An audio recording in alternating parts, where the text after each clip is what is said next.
Souvent, pour exprimer une surprise en cours d'année, on s'exclame que c'est Noël. Mais ce midi, pour plusieurs exclus, c'était vraiment Noël.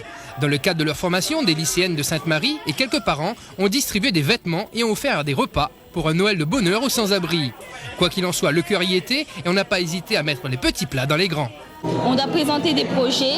Et pourquoi ce projet-là? Tout simplement parce qu'on voulait offrir à CSDF ce que c'est que Noël ensemble, réunis, ce que c'est que d'être réunis ensemble, d'avoir la joie, de partager ça avec eux. C'est un pas vers eux. On n'ose pas tous les jours, c'est pas tout le monde qui va faire un pas vers eux. Donc pour moi, c'est déjà ça, quoi. Il ne faut pas penser qu'à nous, il faut penser aux autres, ils sont gentils, ils sont comme nous, mais on a voulu faire ça pour faire montrer que nous aussi on pense à eux, et pas qu'à nous. Néanmoins, le restaurant de l'amitié créé il y a 7 ans par le Pagrienne Berger continue d'accueillir les plus démunis tous les jours de la semaine, et cela grâce à vos dons. Dieu merci, nous avons ce qu'il faut.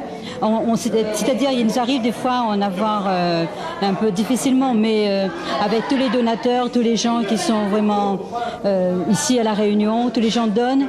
Et depuis le Père Green Belgique qui a mis tout ça en place, avec maintenant son successeur qui est le Père Benachon qui continue, mais je pense que les gens continuent à donner.